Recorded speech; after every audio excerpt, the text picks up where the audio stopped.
तरह पिछली डेफिनेशन में हमने बात की कि dot product of force and velocity is also known as power. और आप लोगों को इल्म है कि अगर हमारे पास दो वेक्टर हो ए और बी तो इनका डॉट प्रोडक्ट हमेशा बराबर होता है magnitude of A magnitude of B into cos theta. ठीक है, तो पावर को हम इस तरह भी लिख सकते हैं एफ वी cos थीटा। ठीक है, अब यहाँ पे अगर आप देखें तो पावर तीन चीज़ों पे डिपेंड कर रहा है। एक डिपेंड कर रहा है फोर्स पे, दूसरा डिपेंड कर रहा है वेलोसिटी पे, और तीसरा डिपेंड कर रहा है एंगल पे डिपेंड कर रहा है।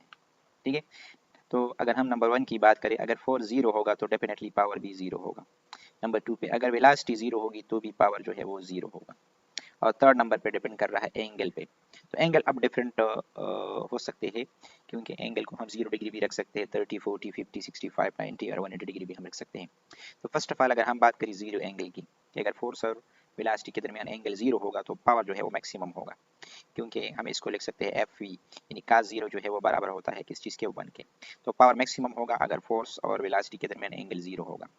ठीक है, और जब पावर मैक्सिमम होगा इसका मतलब होगा ये कि kinetic energy of the system जो है या किसी बॉडी की वो इंक्रीज हो रही है।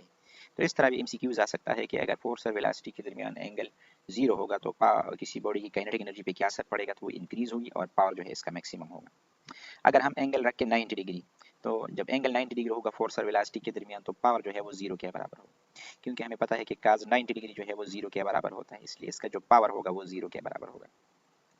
और थर्ड नंबर पे हम अगर एंगल की बात करें 180 डिग्री की, अगर फोर्स और वेलोसिटी के दरमियान एंगल 180 डिग्री हो तो पावर जो है वो फिर नेगेटिव होगा, यानी माइनस एफ वी के बराबर होगा।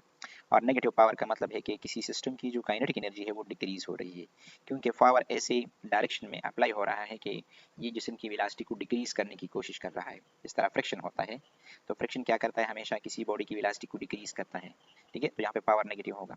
या एयर रेजिस्टेंस जो होता है वो किसी बॉडी की जो वेलोसिटी है उसको डिक्रीज करने की कोशिश करता है, इसलिए इस केस में जो पावर होता है वो नेगेटिव होता है।